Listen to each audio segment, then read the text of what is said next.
Assalamualaikum warahmatullahi wabarakatuh. Perkenalkan, nama saya Ria Permatasari, NPM 20540078 dari Program Studi Pendidikan Guru Sekolah Dasar, Fakultas Keguruan dan Ilmu Pendidikan, Universitas Slamet Riyadi. Di sini saya akan mempresentasikan mengenai komponen kurikulum, instrumen mengajar, dan hubungan antara kurikulum dengan instrumen mengajar. Yang pertama, komponen kurikulum. Pengertian komponen kurikulum. Komponen adalah bagian yang integral dan fungsional yang tidak terpisahkan dari suatu sistem kurikulum karena komponen itu sendiri mempunyai peranan dalam pembentukan sistem kurikulum. Seperti halnya dalam sistem manapun, kurikulum harus mempunyai komponen lengkap dan fungsional baru bisa dikatakan baik. Sebaliknya, kurikulum tidak dikatakan baik apabila di dalamnya terdapat komponen yang tidak lengkap. Sekarang dipandang kurikulum yang tidak sempurna. Kurikulum sebagai suatu sistem memiliki komponen-komponen yang saling berkaitan antara satu dengan yang lainnya, yakni tujuan, materi, metode, media, evaluasi dalam upaya mengembangkan sistem pembelajaran. Selanjutnya ada komponen-komponen kurikulum. Yang pertama, komponen tujuan. Undang-Undang Nomor 20 Tahun 2003 tentang Sistem Pendidikan Nasional bahwa pendidikan nasional berfungsi mengembangkan kemampuan dan membentuk watak serta peradaban bangsa yang bermartabat dalam rangka mencerdaskan kehidupan berbangsa. Bertujuan untuk berkembangnya potensi peserta didik agar menjadi manusia yang beriman dan bertakwa kepada Tuhan Yang Maha Esa, berakhlak mulia, sehat, berilmu, cakap, kreatif, mandiri, dan menjadi warga negara yang demokratis serta bertanggung jawab. Tujuan kurikulum tidak dapat melepaskan diri dari tuntutan dan kebutuhan masyarakat, serta didasari oleh falsafah dan ideologi suatu negara. Hal ini dapat dimengerti sebab upaya pendidikan itu sendiri merupakan subsistem dalam sistem masyarakat dan negara, sehingga kekuatan-kekuatan sosial, politik, budaya, ekonomi sangat berperan dalam menentukan tujuan kurikulum atau tujuan pendidikan. Tujuan pendidikan tingkat satuan pendidikan dasar dan menengah dirumuskan mengacu kepada tujuan umum pendidikan. Permendiknas Nomor 22 Tahun 2007. A. Tujuan pendidikan dasar dan menengah adalah meletakkan dasar kecerdasan, pengetahuan, kepribadian, akhlak mulia, serta keterampilan untuk hidup mandiri dan mengikuti pendidikan lebih lanjut. B. Tujuan pendidikan menengah kejuruan adalah meningkatkan kecerdasan, pengetahuan, kepribadian, akhlak mulia, serta keterampilan untuk hidup mandiri dan mengikuti pendidikan lebih lanjut sesuai dengan kejuruannya. C. Tujuan pendidikan institusional tersebut kemudian dijabarkan lagi ke dalam tujuan kurikuler, yaitu tujuan pendidikan yang ingin dicapai dari setiap mata pelajaran yang dikembangkan di setiap sekolah atau pendidikan. 2. Komponen isi atau materi. Komponen materi adalah bahan-bahan kajian yang terdiri dari ilmu pengetahuan, nilai, pengalaman, dan keterampilan yang dikembangkan ke dalam proses pembelajaran guna mencapai komponen tujuan. Materi pembelajaran disusun secara logis dan sistematis dalam bentuk A. Teori, seperangkat konstruk atau konsep, definisi atau preposisi yang saling berhubungan, yang menyajikan pendapat sistematik tentang gejala dengan menspesifikasi hubungan-hubungan antara variabel-variabel dengan maksud menjelaskan dan meramalkan gejala tersebut. B. Konsep. Suatu abstraksi yang dibentuk oleh organisasi dari kekhususan-kekhususan merupakan definisi singkat dari sekelompok fakta atau gejala. C. Generalisasi. Kesimpulan umum berdasarkan hal-hal yang khusus, bersumber dari analisis, pendapat atau pembuktian dalam penelitian. D. Prinsip, yaitu ide utama, pola skema yang ada dalam materi yang mengembangkan hubungan antara beberapa konsep. E. Prosedur, yaitu seri langkah-langkah yang berurutan dalam materi pelajaran yang harus dilakukan peserta didik. F. Fakta, sejumlah informasi khusus dalam materi yang dianggap penting, terdiri dari terminologi, orang, dan tempat serta kejadian. G. Istilah, kata-kata perbendaharaan yang baru dan khusus yang diperkenalkan dalam materi. H. Contoh atau ilustrasi, yaitu hal atau tindakan atau proses yang bertujuan untuk memperjelas suatu uraian atau pendapat. I. Definisi, yaitu penjelasan tentang makna atau pengertian tentang suatu hal atau kata dalam garis besarnya. J. Preposisi, yaitu cara yang digunakan untuk menyampaikan materi pelajaran dalam upaya mencapai tujuan kurikulum. Isi program kuliah adalah segala sesuatu yang diberikan kepada anak didik dalam kegiatan belajar mengajar dalam rangka mencapai tujuan. Kriteria yang dapat membantu pada perancangan kurikulum dalam menentukan isi kurikulum, yaitu isi kurikulum harus sesuai, tepat, dan bermakna bagi perkembangan siswa. Isi kurikulum harus mencerminkan kenyataan sosial. Isi kurikulum harus mengandung pengetahuan ilmiah yang tahan uji. Isi kurikulum mengandung bahan pelajaran yang jelas. Isi kurikulum dapat menunjang tercapainya tujuan pendidikan. 3. Komponen metode. Strategi dan metode merupakan komponen ketiga dalam perkembangan kurikulum. Komponen ini merupakan komponen yang memiliki peran sangat penting, sebab berhubungan dengan implementasi kurikulum. Strategi merujuk pada pendekatan dan metode serta peralatan mengajar yang digunakan dalam pengajaran. Strategi pelaksanaan kurikulum berhubungan dengan bagaimana kurikulum itu dilaksanakan di sekolah. Strategi pembelajaran merupakan rencana tindakan atau rangkaian kegiatan, termasuk penggunaan metode dan pemanfaatan berbagai sumber daya atau kekuatan dalam pembelajaran. Upaya untuk mengimplementasikan rencana yang sudah disusun dalam kegiatan nyata agar tujuan yang telah disusun tercapai secara optimal dinamakan metode. 4.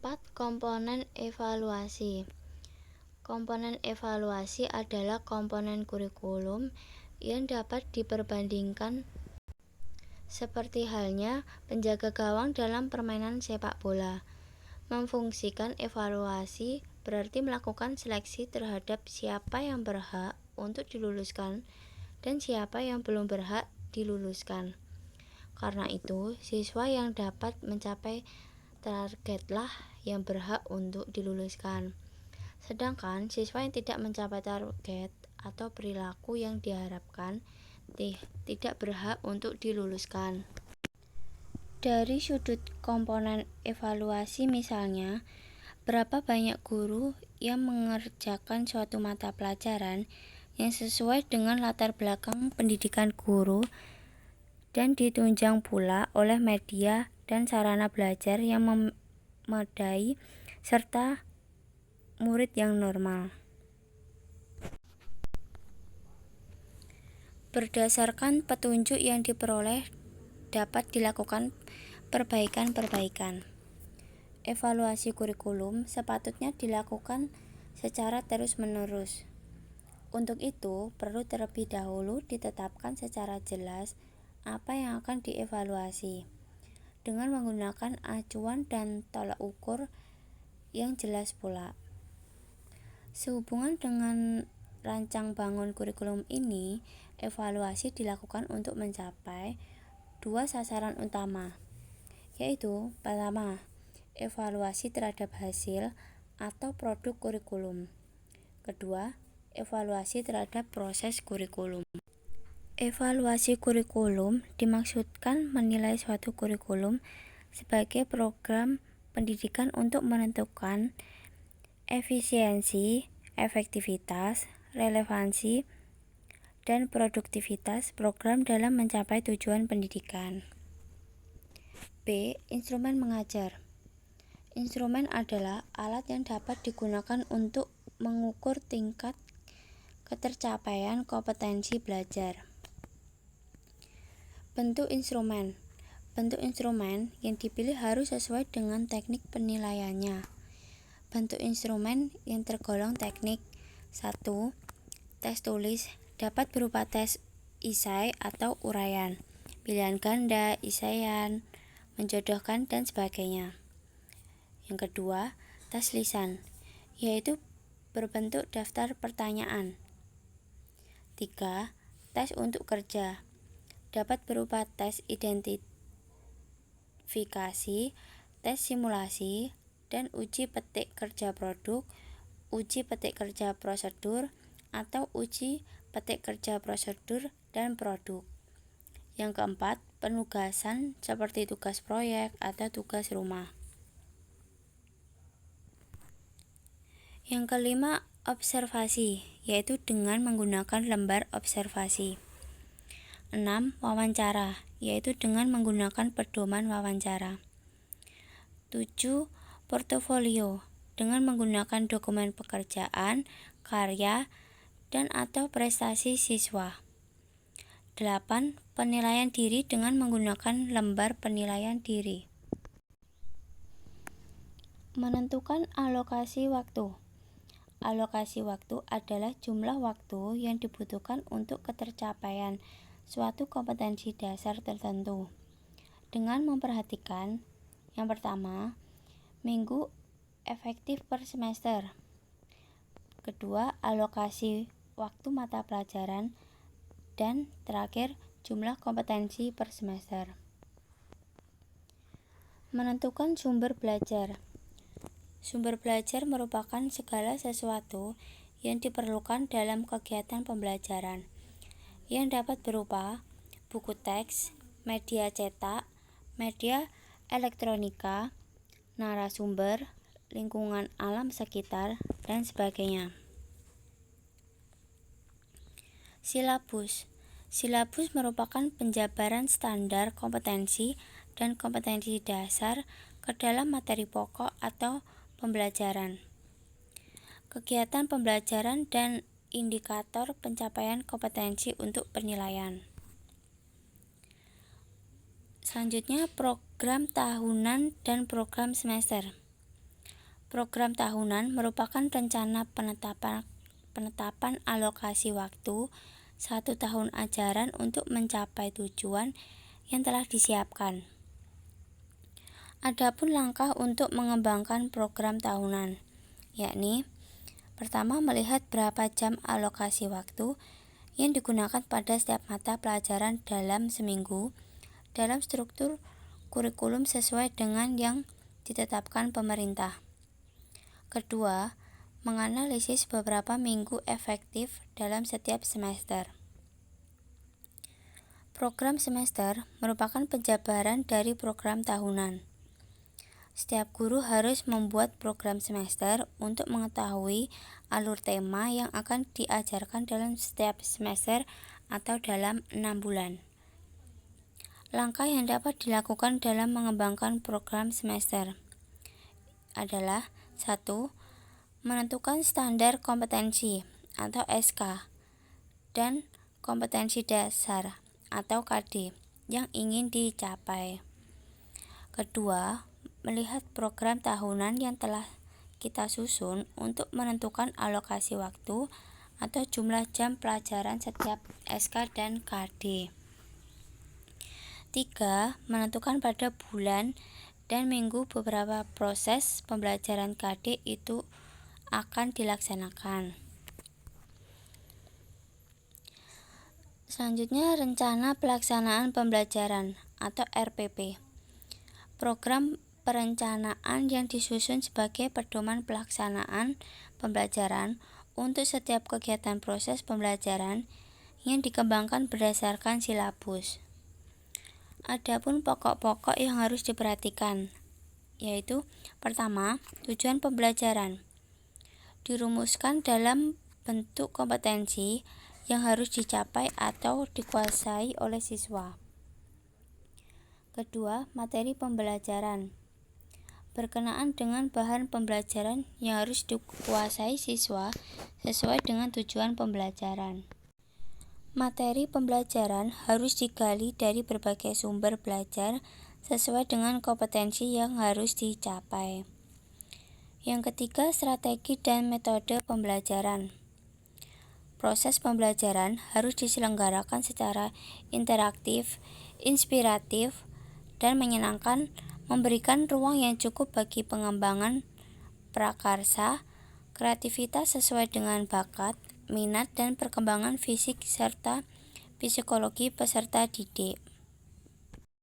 Yang keempat, media dan sumber belajar. Media pembelajaran merupakan alat bantu untuk mempermudah pencapaian tujuan. Sedangkan sumber belajar adalah segala sesuatu yang mengandung pesan yang harus dipelajari sesuai dengan materi pelajaran. Penentuan media dan sumber belajar harus sesuai dengan karakteristik peserta didik dan karakteristik daerah. Yang kelima, evaluasi. Untuk mengukur keberhasilan setiap siswa dalam mencapai hasil belajar, tetapi evaluasi juga untuk mengumpulkan informasi tentang proses pembelajaran yang dilakukan setiap siswa. Dalam perencanaan pelaksanaan pembelajaran, setiap guru tidak hanya menentukan tes sebagai alat evaluasi, akan tetapi juga menggunakan non-tes dalam bentuk tugas, wawancara, dan observasi. C. Hubungan antara kurikulum dengan instrumen mengajar.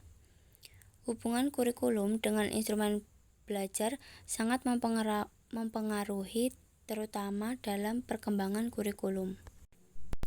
Setiap pergantian kurikulum, maka instrumen yang digunakan mengalami perubahan sesuai dengan kurikulum yang ditetapkan agar tercapainya visi misi yang seharusnya, dan dapat menciptakan lulusan yang diharapkan memiliki perimbangan antara aspek kognitif, psikomotorik, dan afektif, sehingga harapannya generasi Indonesia ke depannya memiliki akhlak yang mulia, ditunjang oleh pengetahuan dan keterampilan sebagai modal hidup mandiri di masyarakat.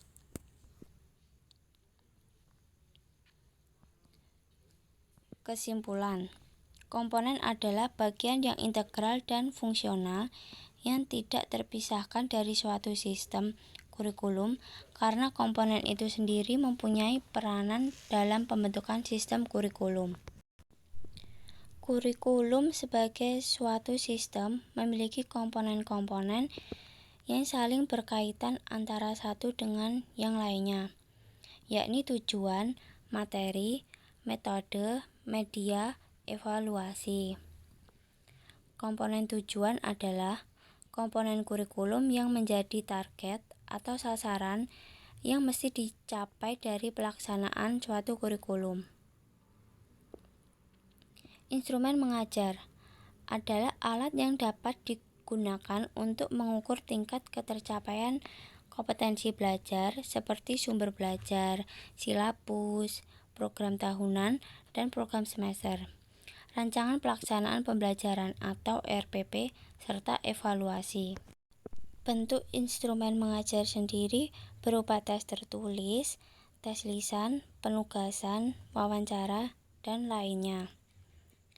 Hubungan kurikulum dengan instrumen belajar sangat mempengaruhi terutama dalam perkembangan kurikulum agar tercapainya visi misi yang seharusnya dan dapat menciptakan lulusan yang diharapkan.